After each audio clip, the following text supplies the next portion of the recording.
Je me suis toujours vu comme un bâtisseur. Non pas avec du ciment et des briques, mais avec du travail acharné, de la sueur et une volonté inébranlable. 42 ans, le corps un peu plus lourd qu'à 20, mais l'esprit, lui, toujours aussi affûté, toujours à la recherche de la prochaine montagne à gravir. J'habitais dans une maison à l'orée de Fontainebleau, un endroit où les arbres murmuraient des histoires anciennes et où le silence n'était rompu que par le chant des oiseaux. C'était une maison que j'avais choisie avec Élodie, une maison qui sentait le pain et le propre, avec de grandes fenêtres qui laissaient entrer un flot de lumière, promettant chaque matin que la journée serait bonne. Elle était le reflet de ce que nous avions construit ensemble, lentement, méthodiquement, un pas après l'autre. Je n'étais pas né avec une cuillère en argent. Loin de là. Ma famille, des immigrés italiens installés en banlieue parisienne, m'avait appris la valeur du labeur et la fierté d'accomplir les choses par soi-même.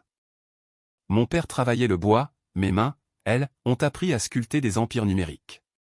J'avais fondé ma première entreprise de développement logiciel à 25 ans, dans un garage, comme dans les légendes américaines. 10 ans plus tard, elle valait des millions.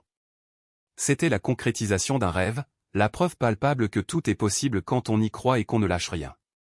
Qu'aurais-tu fait, toi, si tu avais eu cette chance, cette force de caractère?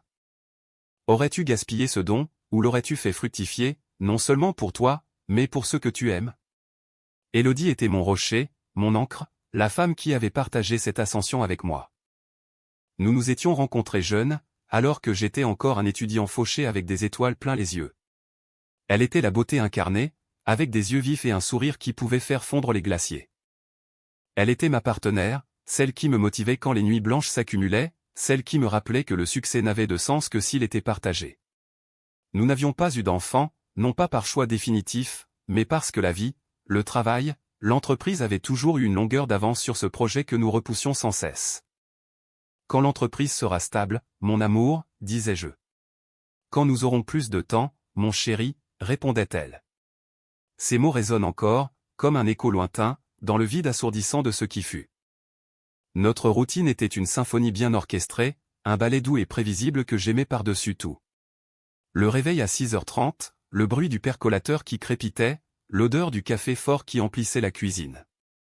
Je préparais nos petits déjeuners, des toasts grillés, de la confiture maison, et je lisais les nouvelles économiques tandis qu'Élodie buvait son thé vert, ses boucles dorées encadrant son visage encore endormi. Puis venait le moment de la presse, elle pour ses dossiers d'avocate, moi pour mes chiffres, nos silences remplis d'une compréhension mutuelle. Elle, avocate spécialisée en droit des affaires, rêvait elle aussi de bâtir son propre empire.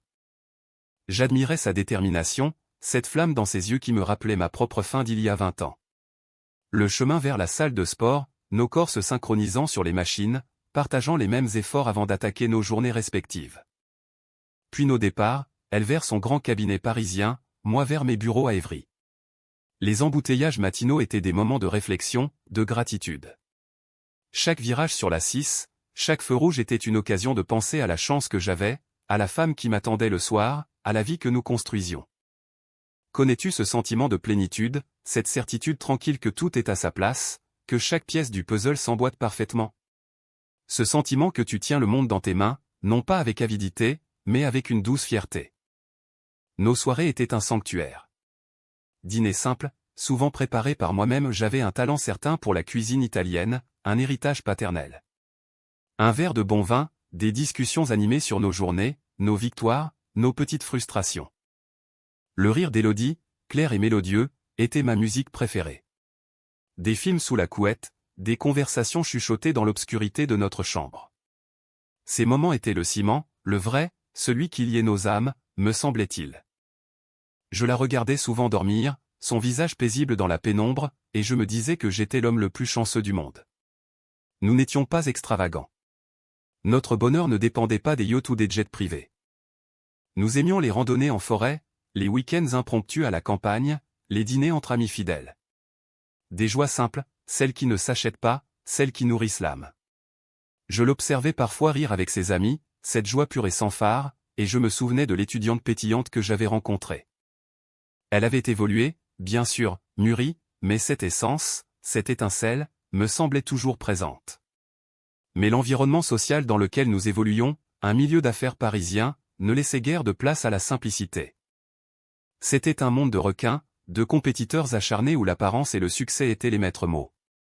Un monde où l'on vous jugeait non pas sur votre âme, mais sur la taille de votre portefeuille, le modèle de votre voiture ou l'adresse de votre cabinet.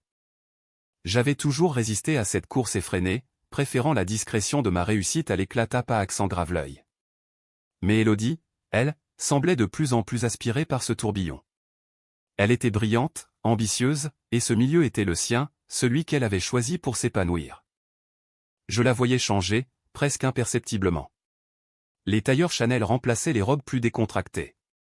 Ses conversations devenaient plus techniques, plus axées sur la performance, les parts de marché, les fusions-acquisitions.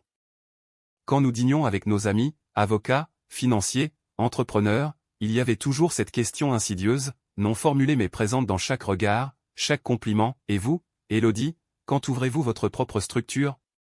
C'était une pression constante, un aiguillon subtil mais puissant, qui la poussait toujours plus loin, toujours plus haut. Comme si notre réussite commune, ma réussite, n'était pas suffisante pour elle, pas assez astérisque personnel astérisque. N'est-ce pas étrange, de sentir cette pression même quand on a déjà tout?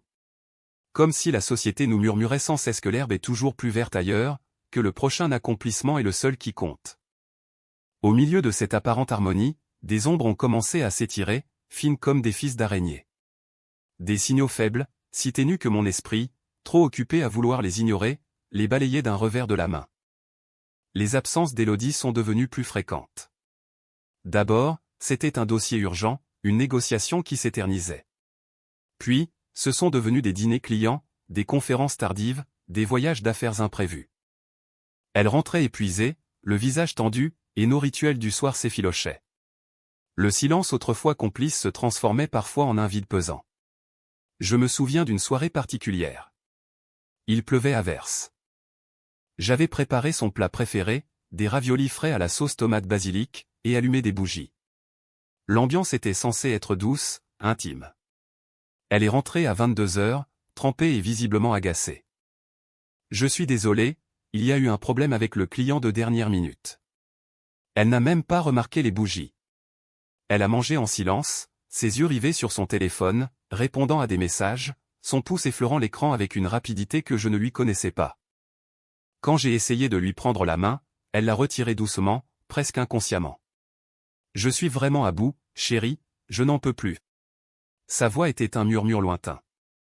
J'ai attribué ça à la fatigue, à la pression de son travail. C'est ce que je voulais croire. C'est ce que mon cœur, naïf et amoureux, voulait désespérément me faire croire. Le téléphone est devenu une extension d'elle-même, un sanctuaire impénétrable. Auparavant, nos téléphones traînaient côte à côte sur la table de nuit, ouverts, innocents. Maintenant, le sien était toujours tourné face contre table, toujours à portée de main, toujours en mode silencieux. Les notifications lumineuses clignotaient, silencieuses, et elle les consultait avec une furtivité nouvelle, une discrétion presque gênée. Je me suis surpris à la regarder, à essayer de capter un regard, un geste, une information. Mais il n'y avait rien, juste une muraille invisible qui se dressait entre elle et l'écran. C'est le travail, mon amour, me disais-je. Elle est avocate d'affaires, la confidentialité est cruciale. C'était une explication logique, rationnelle, qui apaisait ma petite voix intérieure. Mais au fond de moi, une petite flamme, froide et insistante, commençait à vaciller.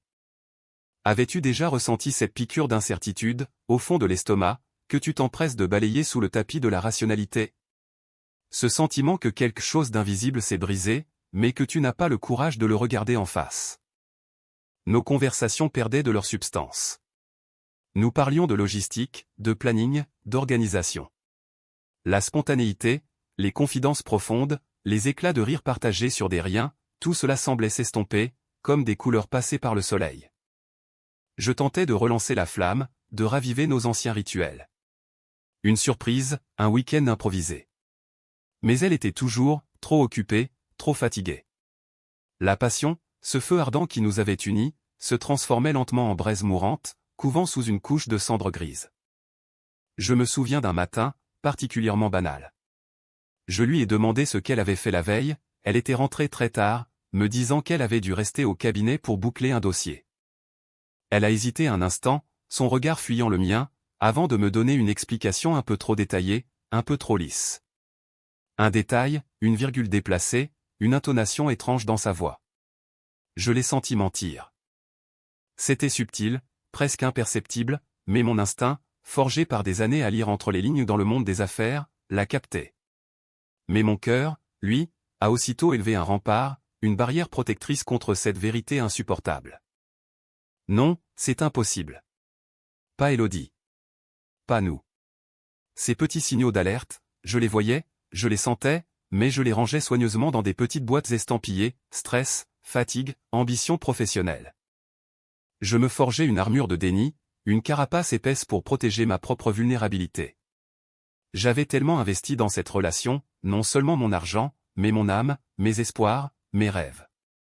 Élodie était mon chef-d'œuvre, la preuve vivante que j'avais réussi ma vie sur tous les plans.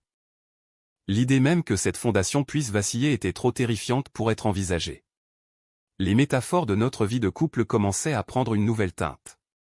Notre maison, jadis un nid douillet, une forteresse d'amour, me semblait parfois une cage dorée, dont les barreaux, invisibles, étaient tissés de nos silences et de nos non-dits.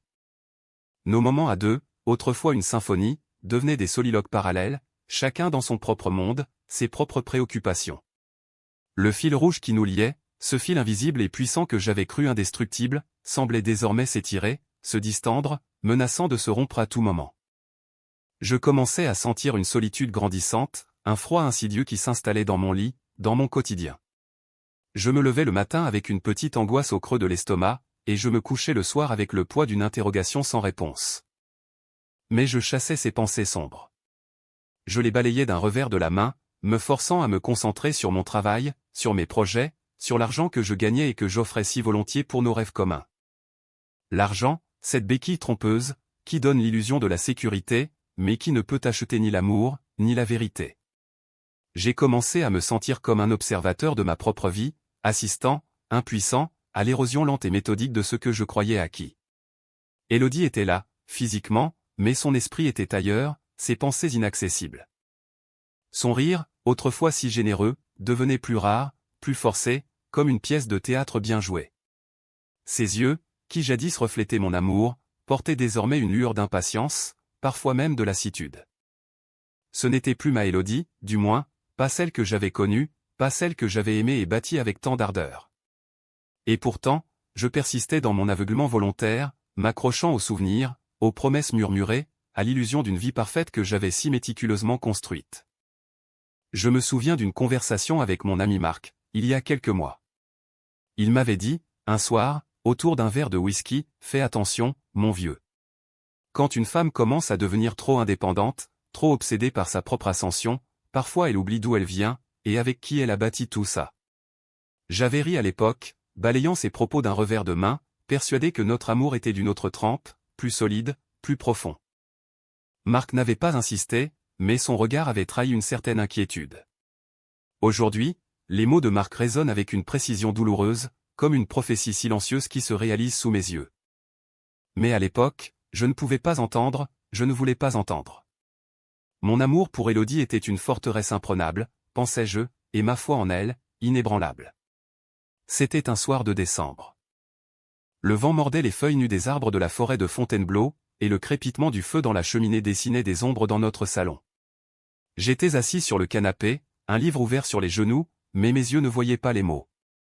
J'écoutais plutôt le silence de la maison, ce silence que j'avais appris à connaître et qui, ces derniers temps, avait changé de nature. Ce n'était plus le silence paisible de nos soirées intimes, mais un silence lourd, comme un voile que l'on tend entre deux cœurs. Élodie était rentrée tard, comme souvent. Elle avait embrassé ma joue à la hâte, murmurant une phrase sur la fatigue et un dossier urgent, puis s'était retirée dans son bureau, sa voix devenant un bourdonnement indistinct derrière la porte close. C'est à ce moment-là, ou peut-être quelques jours avant, que l'idée avait germé en elle, une idée qu'elle me présenterait avec un enthousiasme que je n'avais pas revu depuis nos premières années. « Je veux ouvrir mon propre cabinet », m'avait-elle dit un matin, au petit déjeuner. Son regard était vif, allumé d'une flamme nouvelle. Elle n'avait pas tourné autour du pot, pas préparé le terrain avec des demi-mots. C'était direct, franc, comme une flèche tirée. Je me souviens encore de la lumière du soleil de février qui inondait notre cuisine, mettant en valeur la poussière dorée en suspension dans l'air, et le sourire radieux sur son visage. Elle était belle à ce moment-là, portée par son rêve, et je me suis senti submergé par une vague de fierté. Était-ce la fierté de la voir s'épanouir, ou la fierté égoïste de me dire que j'étais l'homme qui rendait tout cela possible? Peut-être les deux, inextricablement mêlés. Elle m'a exposé son plan avec une précision chirurgicale, la même que celle qu'elle appliquait à ses dossiers les plus complexes. Elle avait déjà étudié le marché, repéré un local potentiel dans un quartier d'affaires chic de la capitale, esquissé un business plan. Son argumentaire était impeccable, elle se sentait à l'étroit là où elle était, son potentiel bridé par des hiérarchies obsolètes, des clients qu'elle ne choisissait pas. Elle rêvait de liberté, de prendre ses propres décisions, de bâtir quelque chose à son image, un cabinet d'avocats spécialisé dans le droit des affaires, avec une approche plus humaine, plus moderne.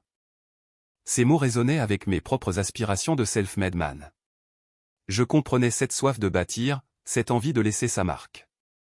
Je me suis vu en elle, des années plus tôt, quand je lançais ma première entreprise informatique avec mes économies et des nuits blanches. Elle m'a regardé, ses grands yeux pétillants, attendant ma réaction. Que aurais-tu fait, à ma place? Aurais-tu éteint cette flamme dans les yeux de la femme que tu aimais, celle avec qui tu avais bâti une vie, un foyer, des rêves partagés? Ou l'aurais-tu attisée, sans savoir que tu étais en train d'allumer le bûcher de ton propre cœur? J'ai souri, un sourire sincère, empli d'admiration. C'est une idée fantastique, Élodie. Je te soutiens à 200%. Mes mots étaient un chèque en blanc, une promesse que je n'hésiterais pas à honorer. Je savais que l'investissement serait conséquent.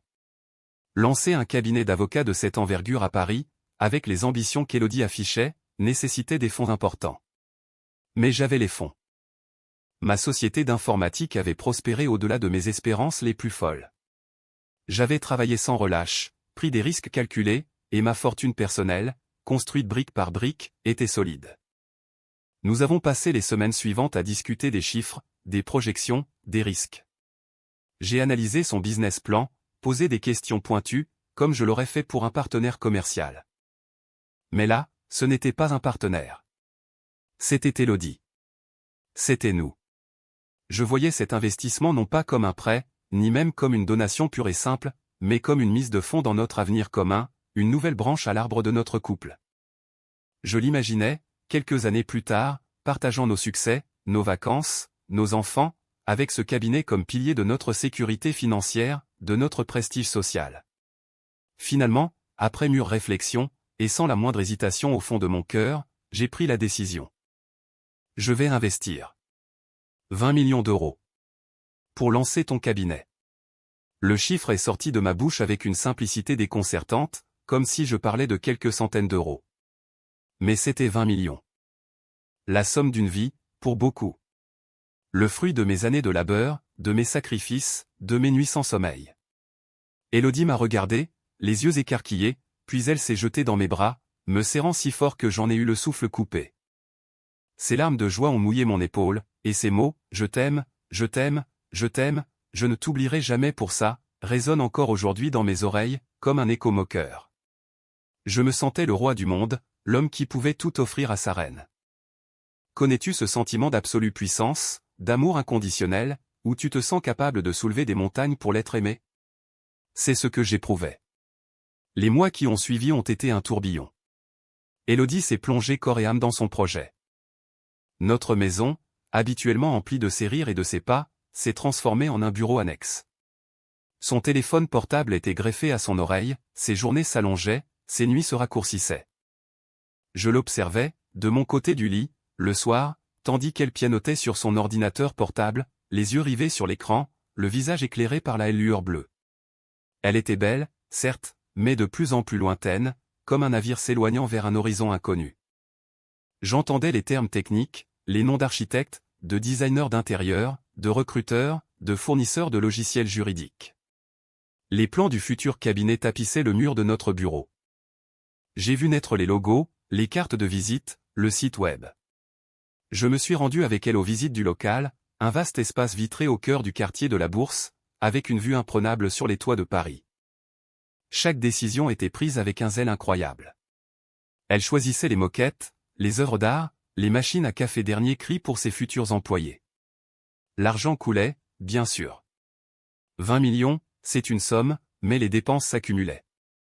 Je ne posais pas de questions. Je faisais confiance. Je me disais que c'était le prix du succès, le prix de son rêve. Et puis, c'était notre rêve, après tout. N'est-ce pas ce que l'on fait pour les gens qu'on aime? Ne leur offre-t-on pas le monde quand on en a la possibilité? Je sentais bien que notre temps ensemble se réduisait comme peau de chagrin. Les dîners que je préparais avec soin restaient souvent à moitié touchés. Les discussions sur ma journée ou les petits tracas de ma propre entreprise étaient accueillis par un distrait ou un hochement de tête poli. Elle était là, physiquement, mais son esprit était ailleurs, déjà dans les couloirs de son futur cabinet, entouré de ses futurs collaborateurs. Je me suis habitué à dîner seul. À regarder des films seul. À me coucher seul, même quand elle était dans la pièce d'à côté, travaillant jusqu'aux premières heures du matin. La maison, si souvent un refuge chaleureux, devenait une coquille vide où mes pas résonnaient avec une mélancolie nouvelle. Je me surprenais à écouter le moindre bruit, à guetter le son de sa voix, le déclic de la porte de son bureau, comme un enfant attend le retour de sa mère. C'était absurde, n'est-ce pas? Cet homme d'affaires aguerri, cet entrepreneur qui gérait des centaines d'employés, réduit à une attente silencieuse, guettant les miettes de son attention. Mais l'amour rend stupide, et le mien était aveugle. Je rationalisais. Elle est stressée. C'est normal. C'est un projet énorme. Elle est surmenée. Il faut que je la soutienne, que je lui laisse de l'espace. Elle reviendra vers moi une fois que tout sera lancé. C'est juste une période difficile. Je me répétais ces phrases comme un mantra, une prière que j'adressais à un dieu de l'illusion. Mais au fond de moi, une petite voix commençait à murmurer. Un serpent insidieux, lové dans les replis de mon esprit, commençait à siffler des doutes. Pourquoi son téléphone était-il toujours verrouillé, même quand elle le laissait sur la table? Pourquoi ses conversations étaient-elles souvent chuchotées quand je m'approchais? Pourquoi ses regards furtifs vers l'écran quand j'entrais dans la pièce? Non, c'était absurde. C'était Élodie. Ma femme. Mon amour. Pourtant, cette distance, cette froideur naissante, commençait à transparaître dans notre cercle social. Nos amis communs, ce couple d'architectes, cette éditrice, ce médecin, ceux avec qui nous partagions des dîners, des week-ends à la campagne, commençaient à changer leur manière de me regarder. Au début, c'étaient des regards que je n'arrivais pas à décrypter, des sourires un peu trop appuyés, des silences un peu trop lourds quand Élodie s'éloignait pour répondre à un appel urgent. Puis, les questions sont venues. Alors, Élodie, toujours aussi absorbée par son projet, avec un ton qui suggérait qu'il y avait quelque chose de plus. Ou, c'est formidable ce que tu fais pour elle, quelle générosité, dit d'une manière qui me faisait me sentir comme un philanthrope naïf, plutôt qu'un mari aimant. Je me souviens d'un dîner chez des amis, un couple d'avocats plus âgés qui fréquentaient les mêmes cercles qu'Élodie, mais dont la bienveillance me semblait parfois empreinte d'une certaine condescendance. Élodie était partie au téléphone, comme toujours. L'homme, un certain maître Dubois, avait bu un verre de trop. Il avait posé sa main sur mon épaule, un sourire en coin. Alors, Marc, comment ça se passe avec Élodie? On dit qu'elle prépare un cabinet qui va faire trembler tout Paris. C'est formidable d'avoir un mari comme toi, un vrai soutien, financier et moral. Un véritable mari d'essai, si j'ose dire. La phrase était tombée comme une goutte d'acide sur ma peau. Mari d'essai. J'ai senti le sang quitter mon visage. Mes mains se sont serrées sous la table. Un silence gêné a suivi. La femme de Maître Dubois lui a lancé un regard réprobateur, mais le mal était fait.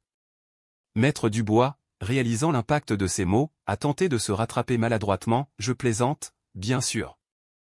Mais tu sais, Élodie est ambitieuse. Elle a besoin de place. J'ai forcé un rire sec et vide, qui ne parvenait pas à cacher l'amertume qui montait en moi. Mari d'essai. L'expression me hantait. Elle résonnait dans mes pensées, se tordant et se déformant. Était-ce une blague? Ou une vérité cruelle prononcée par l'ivresse? Était-ce ce que les gens pensaient de moi? Que j'étais juste un marchepied, un portefeuille ambulant pour les ambitions d'Élodie? L'idée me rongeait. Je repensais à tous ces regards, ces murmures. Avais-je été si aveugle? Si naïf? Je suis rentré de ce dîner le cœur lourd, le cerveau en ébullition. J'ai observé Élodie dormir à mes côtés, son visage apaisé par le sommeil. Je me suis penché sur elle, essayant de retrouver le moindre signe de la femme que j'avais aimée, celle qui avait partagé mes joies et mes peines, mes espoirs et mes peurs. Je voulais croire que cette distance n'était que temporaire, un effet secondaire de l'intensité de son travail. Je voulais croire que le « mari d'essai » n'était qu'une mauvaise blague, une insulte de la part d'un homme jaloux ou méchant. Connais-tu ce sentiment où la réalité commence à te gifler, mais où tu t'accroches désespérément à l'illusion, parce que la vérité est trop douloureuse à contempler? C'était ça, mon quotidien. Chaque matin, je me réveillais avec une angoisse sourde, un poids sur la poitrine. Chaque soir, je me couchais avec le même doute, le même espoir vacillant. J'ai essayé de parler à Élodie, de lui exprimer mes craintes, mes sentiments de solitude. Élodie, j'ai l'impression qu'on se voit moins. Qu'on se parle moins. Est-ce que tout va bien?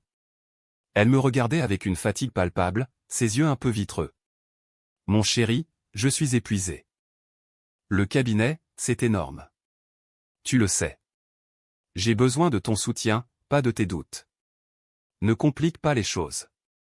Et je me taisais, culpabilisé, me disant que j'étais égoïste, que je ne la comprenais pas. Pourtant, les signes devenaient de plus en plus difficiles à ignorer. Les rendez-vous manqués, les soirées annulées à la dernière minute. Ses réponses évasives quand je lui demandais comment s'étaient passées ses journées. Elle parlait de ses associés, de ses nouveaux contacts, de son réseau qui s'étendait, mais toujours avec une sorte de voile opaque, comme si elle construisait un monde où je n'avais pas ma place. Les photos qu'elle postait sur les réseaux sociaux ou des images de son futur cabinet en construction, de repas d'affaires avec de nouvelles têtes n'incluaient jamais mon visage, pas la moindre trace de l'homme qui finançait ce rêve. J'étais le fantôme de son ascension, l'ombre derrière la lumière. J'ai vu la métamorphose d'Élodie. La jeune femme ambitieuse et un peu rêveuse que j'avais épousée se transformait en une femme d'affaires aguerrie, polie, distante, dont le regard portait la dureté de l'acier. Elle se déplaçait avec une nouvelle assurance, parlait avec une autorité qui m'était étrangère. Elle avait toujours eu une force de caractère, mais là, c'était autre chose. C'était une froideur calculatrice qui commençait à percer à travers le vernis de l'affection. La période précédant l'inauguration du cabinet fut la plus intense. Élodie était rarement à la maison. Elle passait ses nuits à l'hôtel à Paris, prétextant la charge de travail et l'impossibilité de faire les allers-retours quotidiens. Je l'entendais à peine au téléphone, ses appels se réduisant à des messages brefs et fonctionnels. Tout est sous contrôle. On se voit à l'inauguration. Le jour J approchait, et avec lui, mon anxiété atteignait son paroxysme. Je me disais que c'était le bout du tunnel. Une fois le cabinet ouvert, une fois le stress retombé, nous retrouverions notre équilibre. Nous retrouverions notre amour. C'était la dernière carte que je jouais, la dernière illusion à laquelle je m'accrochais de toutes mes forces, comme un naufragé à un morceau de bois flottant dans un océan en furie. Je ne pouvais pas, je ne voulais pas envisager l'alternative. Je ne voulais pas admettre que mon investissement, mes 20 millions, n'était pas un pont vers notre avenir, mais un escalier qu'elle avait gravi, sans se retourner, me laissant seul, en bas, dans l'ombre grandissante. La soirée d'ouverture du cabinet d'Élodie. L'air vibrait d'une énergie électrique, un mélange d'alcool coûteux, de parfums capiteux et d'ambition à l'état pur. Chaque pas que je faisais dans ce hall flambant neuf, aux murs parés d'œuvres d'art abstraites et au sol de marbre poli, résonnait comme un écho dans le vide de mes propres doutes. J'avais enfilé mon plus beau costume, celui qu'Élodie m'avait choisi pour les grandes occasions, et je me sentais à la fois déguisé et exposé. C'était un peu comme entrer dans la cage d'un lion dont on a soi-même financé l'aménagement qui allait servir à vous dévorer. La lumière tamisée des spots mettait en valeur chaque coin de cette réussite qu'elle avait bâtie, non, que nous avions bâti, ou du moins, que j'avais largement subventionné. Je cherchais son regard dans la foule, cette masse mouvante de visages souriants, de mains tendues, de paroles échangées qui me semblaient déjà lointaines, presque inaccessibles. Je me suis frayé un chemin à travers les groupes d'invités, des avocats d'affaires aux visages aiguisés, des jeunes loups aux costards impeccables, des femmes aux tailleurs coûteux et aux coiffures irréprochables. Chaque rire, chaque conversation étouffée portait, pour moi, un sous-entendu que je ne pouvais ignorer. Je me sentais observé, jugé. Les chuchotements, ces murmures qui avaient commencé à s'insinuer dans mes soirées, dans mes dîners, prenaient ici une ampleur nouvelle. Était-ce dans ma tête, cette impression qu'il me voyait comme le mari d'essai, la pièce rapportée, l'accessoire dont on se débarrasse une fois la véritable vitrine installée? Le champagne que l'on m'avait tendu à l'entrée avait un goût amer et pétillant à la fois, comme une fausse joie. Qu'aurais-tu fait, toi, à ma place? Aurais-tu haussé les épaules, bu ton verre en ignorant les regards, ou aurais-tu senti cette sensation lancinante de malaise s'ancrer au plus profond de tes entrailles, te disant que quelque chose de terrible était sur le point d'arriver, sans que tu puisses mettre le doigt dessus? J'ai essayé de me convaincre que c'était ma propre anxiété qui me jouait des tours, que l'amour que je portais à Élodie était un bouclier suffisant contre toute mesquinerie, contre toute trahison. Mais même mon cœur, si aveuglément dévoué, commençait à murmurer des doutes que ma raison s'obstinait à étouffer. Élodie était là, au centre de tout, rayonnante. Elle portait une robe d'un bleu nuit qui épousait parfaitement sa silhouette, ses cheveux blonds coiffés en une cascade sophistiquée. Elle était la maîtresse de cérémonie de son propre triomphe, et son sourire, qu'elle distribuait à la ronde, était celui d'une reine qui salue ses sujets. Elle parlait avec assurance, sa voix portait cette intonation qu'elle avait adoptée pour les négociations importantes, celle qui combine le charme et l'autorité. Quand nos regards se sont enfin croisés, son sourire a figé. Il n'y avait pas la chaleur habituelle, pas cette étincelle de complicité qui avait marqué notre histoire. C'était un sourire poli, distant, presque étranger. Elle m'a fait un signe de tête bref, comme à un simple invité, avant de se tourner vers un dignitaire avec qui elle engageait une conversation animée. Mon cœur s'est serré. C'était comme une gifle invisible, une de celles qui ne laissent pas de marque mais qui vous brûle l'âme. Je me suis rapproché, l'observant de loin, une sorte de voyeur de ma propre vie. Elle parlait avec tant de passion de son cabinet, de ses ambitions, de sa vision de la justice. Elle était magnifique, intouchable. Une déesse de marbre dans un temple qu'elle avait fait construire, et dont j'étais, j'en prenais conscience, le principal donateur anonyme. Le moment des discours est arrivé. Un silence respectueux s'est installé dans l'assemblée. Élodie est montée sur une estrade spécialement aménagée, le micro bien en main, le regard balayant la salle avec une confiance inébranlable. Elle a commencé par remercier ses partenaires, ses mentors, ses amis fidèles qui l'avaient toujours soutenue. Chaque mot était choisi, poli, mais chaque mot était aussi une épine qui s'enfonçait un peu plus profondément en moi. Elle racontait son parcours, les sacrifices, les nuits blanches, la détermination sans faille. Elle ne m'a pas mentionné. Pas une seule fois. Mon nom n'a pas franchi ses lèvres, comme si mon existence était une erreur de script, une note dissonante qu'il fallait effacer pour que la symphonie de sa réussite soit parfaite. J'ai senti la chaleur monter à mes joues, non pas de fierté, mais de cette onde sourde qui vous envahit quand vous réalisez que vous avez été gommé, effacé du tableau. C'était un effacement public, devant tout ce monde qui savait, ou du moins, qui se doutait. Le mari décède se transformait en un mari fantôme. Puis, son ton a changé. Une pause dramatique, un sourire qui a trahi une sorte de malveillance calculée, glaciale. Mon sang s'est glacé dans mes veines. Elle a posé le micro et, d'une démarche délibérée, a traversé la foule. Mon regard était rivé sur elle, une sorte d'hypnose morbide. Elle venait vers moi. Mon cœur battait à tout rompre, un tambour de guerre dans ma poitrine. Pour un instant fugace, ridicule, j'ai cru qu'elle allait me prendre la main, me remercier enfin, me serrer contre elle et m'inclure dans son triomphe. Mais cette pensée, aussi douce fut-elle, était une lame à double tranchant, une illusion cruelle. Elle s'est arrêtée juste devant moi. Son sourire était plus large maintenant, mais il n'y avait pas de joie, juste une satisfaction perverse, une jouissance à voir l'agonie dans mes yeux. Dans sa main, elle tenait une enveloppe fine, de ce papier cartonné, blanc cassé, que l'on utilise pour les documents officiels importants. J'ai reconnu le timbre du bureau de l'huissier de justice, l'adresse de son nouveau cabinet imprimé en lettres élégantes. Mon cher, a-t-elle commencé, sa voix un peu trop forte pour l'intimité de l'instant, résonnant dans le silence attentif qui s'était installé. Je voulais te remercier personnellement d'être venu. Tu sais, le lancement d'un cabinet, c'est aussi le début de nouvelles affaires. Et il me semblait important que tu sois le tout premier client, le tout premier dossier que mon cabinet aura le plaisir de traiter. Elle a ri. Un rire cristallin, moqueur, qui a déchiré le peu de dignité qu'il me restait. Elle a tendu l'enveloppe.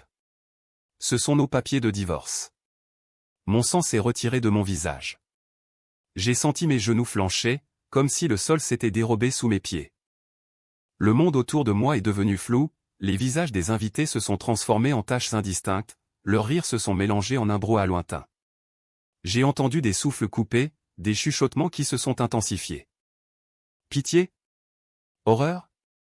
Sans doute un mélange des deux, teinté d'une bonne dose de curiosité malsaine.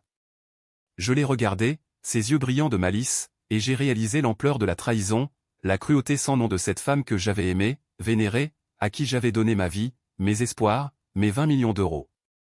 Le choc initial, cette sensation d'être frappé par un train en pleine vitesse, a laissé place à un vide assourdissant. Mon esprit a flotté un instant, comme une feuille morte dans un vent glacial.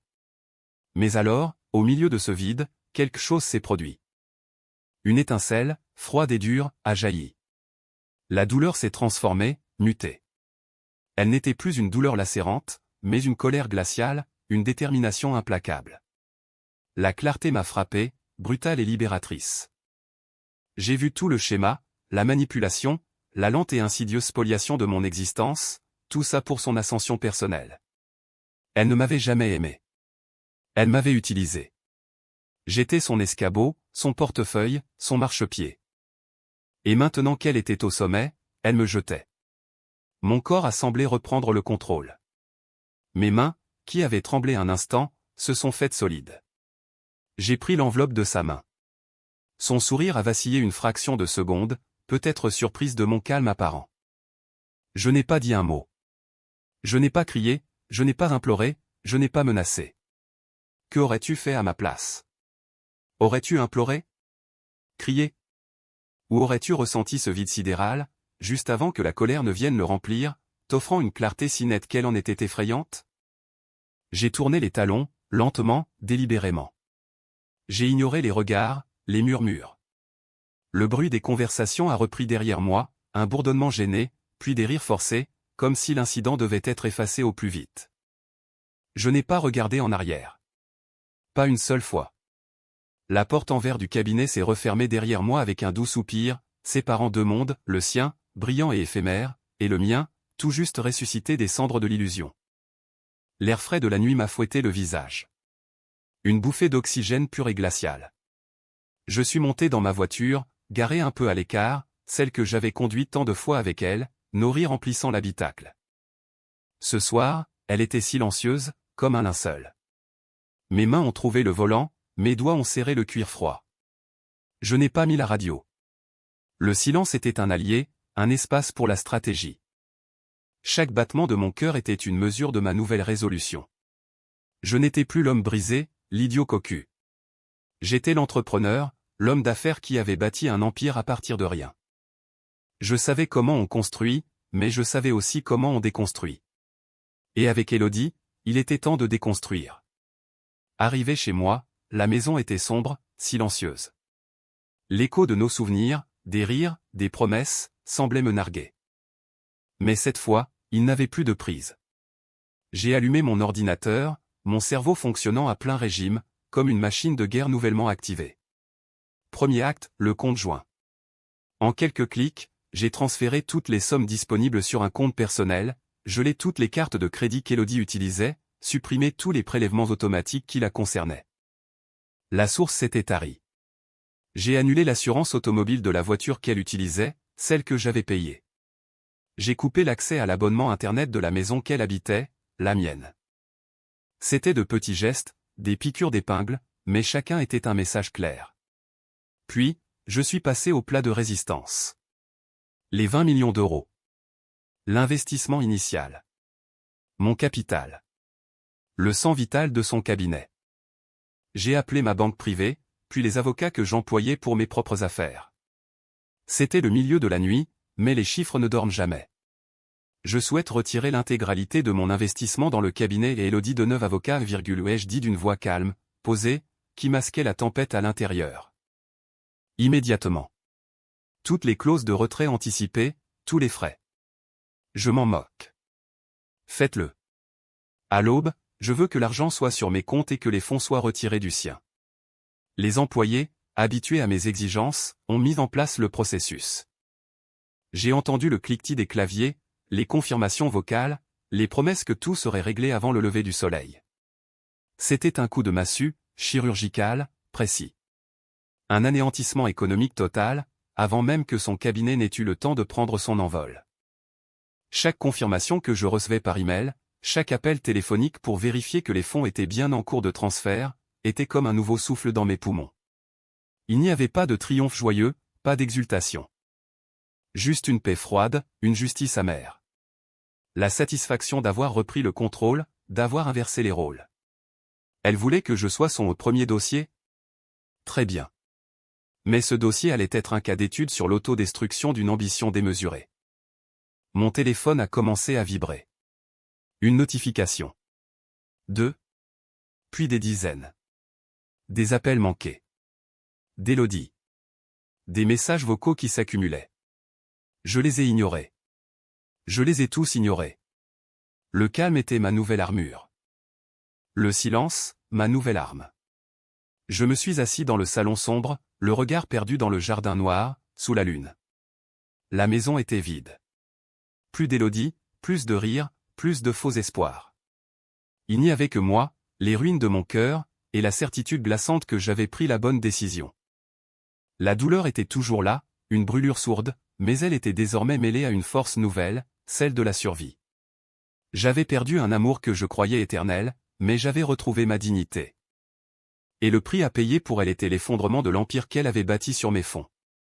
Le coup près était tombé. Et le coup de grâce avait été le mien. Le silence de cette aube n'était pas le même que celui des matins habituels, celui que nous partagions Élodie et moi, bercés par le chant lointain des oiseaux et la promesse d'une journée ordinaire. Non, ce silence-là était lourd, étouffant, imprégné du vide laissé par son départ brutal et de l'écho de mes propres décisions irréversibles. Il planait sur ma maison comme une chape de plomb, pesant sur chaque fibre de mon être. Je me suis réveillé, ou plutôt, j'ai émergé d'un sommeil agité, teinté de cauchemars où des rires moqueurs se mêlaient au bruit déchirant du papier. Le lit, immense sans elle, semblait encore plus froid, une étendue désolée où régnait désormais l'absence.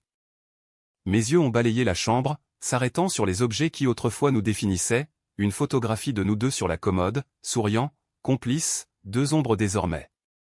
Tout semblait criant de son absence, mais en même temps, chaque chose retrouvait une sorte de neutralité, comme si l'âme même du lieu avait été purgée d'une fausse chaleur. Mon téléphone a vibré sur ma table de chevet. Un sursaut. Une angoisse sourde a traversé mon corps, suivie presque immédiatement par une froide détermination. J'ai jeté un œil à l'écran, Élodie. Le nom s'affichait, suivi d'un appel manqué. Mon cœur a martelé un instant, un réflexe animal, puis s'est calmé. Le pouvoir. C'est un sentiment étrange que de reprendre les rênes, après avoir été si longtemps dans le rôle de celui qui donne, qui soutient, qui est aveuglément confiant. Je n'ai pas rappelé. Je n'ai pas même eu l'envie de rappeler. Mon doigt a glissé sur l'écran, et l'appel a été ignoré, puis un autre, et un autre. C'était comme des gouttes d'eau s'écrasant sur un rocher, sans effet, sans érosion. Que aurais-tu fait à ma place? Aurais-tu succombé à la curiosité, à la faiblesse de répondre, d'entendre sa voix, de lui donner une dernière chance de te manipuler? Non. Pas cette fois. Le moi d'hier aurait peut-être hésité, aurait cherché une explication, une justification. Mais le moi d'aujourd'hui, le moi qui avait été brisé en 1000 morceaux devant des dizaines de visages goguenards, avait appris la leçon la plus cruelle de toutes. La leçon de l'impitoyabilité face à l'impitoyable. La journée a progressé, mais le balai des appels manqués n'a fait que s'intensifier. Au début, c'était des appels directs, puis des messages vocaux qui s'empilaient, et enfin des SMS, des flots ininterrompus de textes. Je les imaginais, Élodie, le visage convulsé par la panique, le souffle court, courant d'un bureau à l'autre, son téléphone collé à l'oreille. Ce devait être le lendemain de la soirée, l'aube d'un nouveau jour, et les premières factures devaient commencer à arriver, les premières échéances à sonner.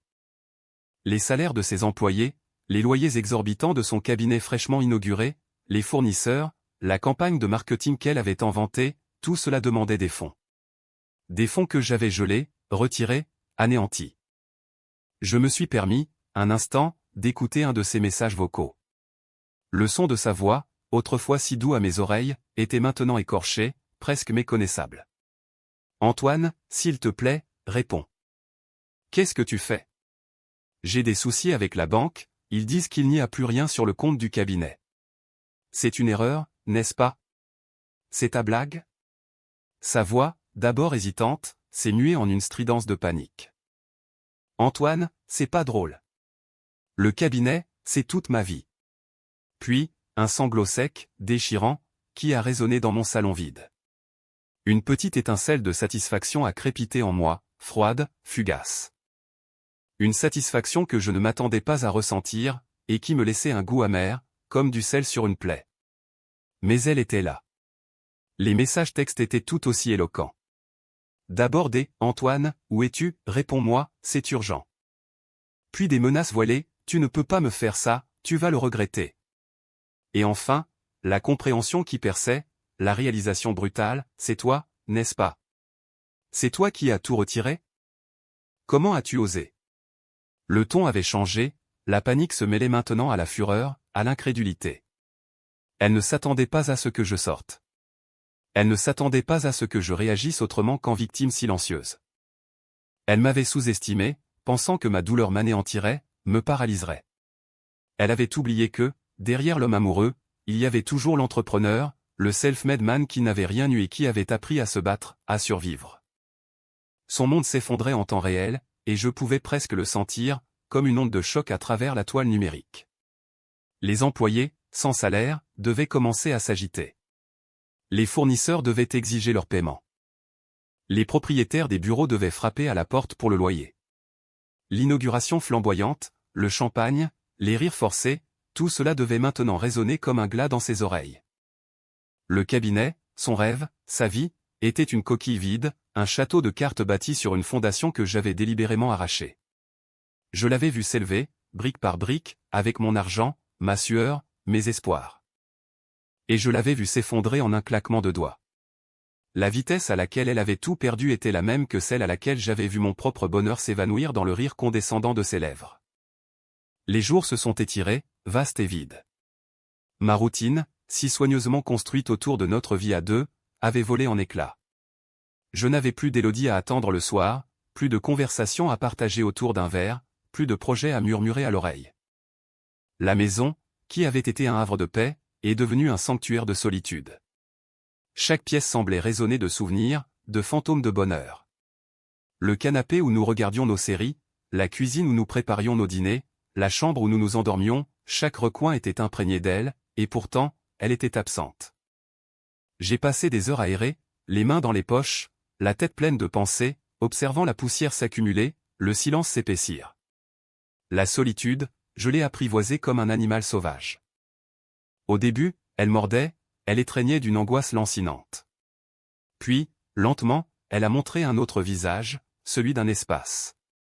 Un espace pour respirer, pour penser, pour se reconstruire sans la présence constante de l'autre, sans la nécessité de maintenir une façade.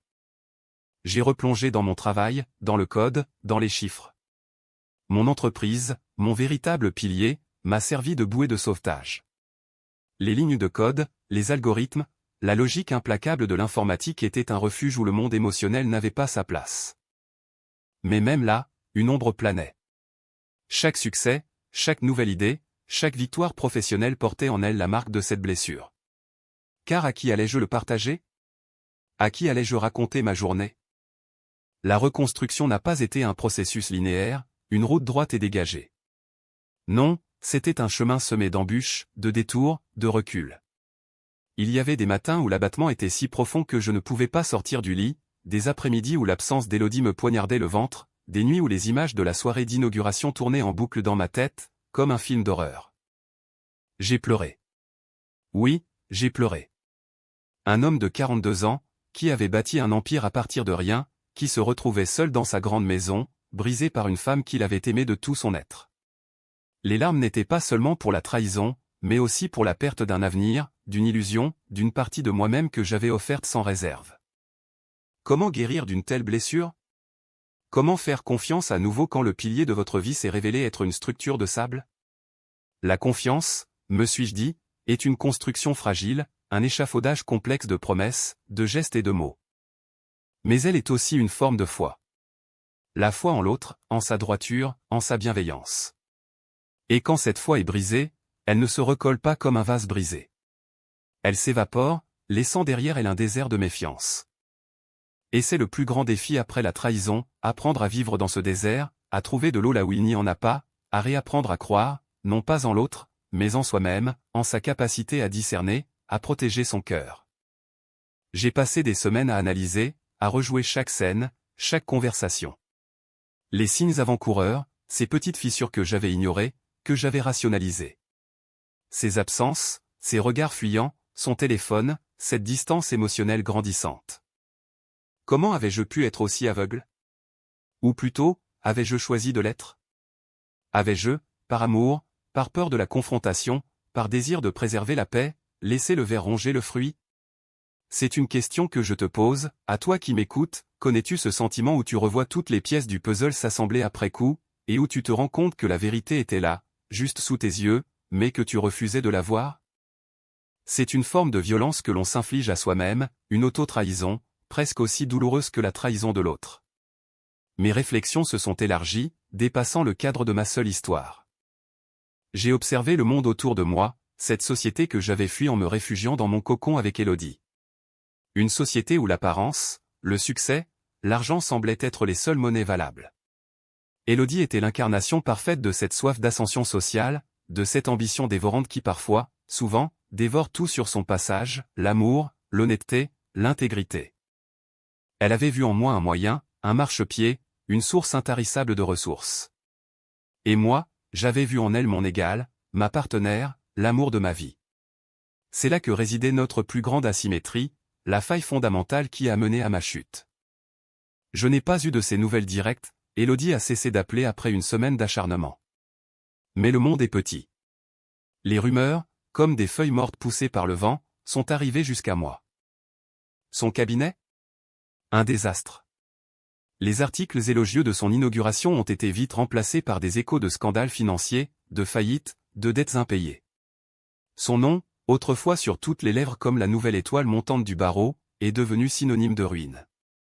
Ses associés, ses employés, ses clients, tous l'avaient abandonné, comme un navire en train de couler. Elle avait semé le vent, et la tempête l'avait frappé de plein fouet. Cette justice, elle était amère, oui. Ce n'était pas une jubilation bruyante, un cri de victoire. Plutôt un murmure, un soupir de soulagement teinté d'une profonde tristesse. Car même dans la défaite de l'autre, il y a la perte. La perte de l'homme que j'étais, la perte de la confiance en l'humanité, la perte de l'innocence. Je n'avais pas cherché à la détruire, non. J'avais simplement retiré ce qui m'appartenait, ce qu'elle m'avait volé. Les 20 millions d'euros, ce n'était pas juste de l'argent. C'était l'équivalent de mon sang, de mon énergie, de mes rêves. C'était le carburant de astérisque notre astérisque à venir, pas seulement le sien. J'ai commencé à réapprendre à vivre. À cuisiner pour moi seul, à écouter la musique que j'aimais sans me soucier de ses préférences, à marcher dans la forêt sans me sentir coupable de ne pas être à ses côtés. J'ai recommencé à voir mes vieux amis, ceux que j'avais un peu délaissés pour Élodie, des amis qui m'ont écouté sans jugement, qui m'ont offert une épaule, un repas chaud, un silence réconfortant. La vie, malgré tout, continuait de s'écouler, comme une rivière qui trouve toujours son chemin, même après un glissement de terrain. La reconstruction de soi est un processus lent et douloureux, une sorte de cicatrisation. La plaie reste, mais la douleur s'estompe. Elle devient une mémoire, une marque. Et cette marque, elle peut servir de boussole. Elle peut nous rappeler la valeur de l'honnêteté, de la loyauté, de l'intégrité. Elle peut nous rappeler qu'il est essentiel de se connaître soi-même, de connaître ses propres limites, de ne jamais laisser son bonheur dépendre entièrement d'une autre personne, aussi chère soit-elle. Cette histoire, la mienne, n'est pas unique. Elle est, d'une certaine manière, universelle.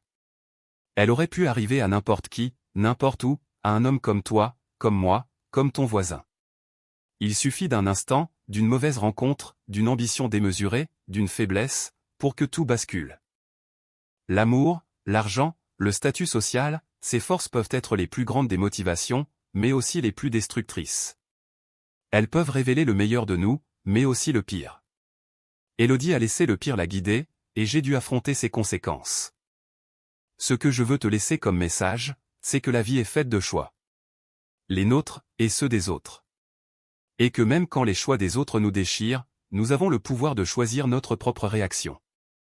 Le pouvoir de ne pas sombrer, de ne pas se laisser définir par la trahison. Le pouvoir de se relever, de se reconstruire, de réapprendre à faire confiance, peut-être pas de la même manière, mais avec une sagesse nouvelle, une force forgée dans la douleur. Ne laisse jamais personne te définir par ses actes. Définis-toi par la manière dont tu y réponds. Si mon histoire a résonné en toi, si elle t'a touché, si tu as toi-même traversé des épreuves similaires, ou si tu as simplement des réflexions à partager, je t'invite à laisser un commentaire ci-dessous. Partager nos expériences, c'est une façon de briser l'isolement, de se sentir moins seul face à ce que la vie nous jette. Et si tu souhaites suivre mon parcours, et entendre d'autres histoires de vie, n'hésite pas à t'abonner à cette chaîne. Prends soin de toi, et de ceux qui t'aiment réellement.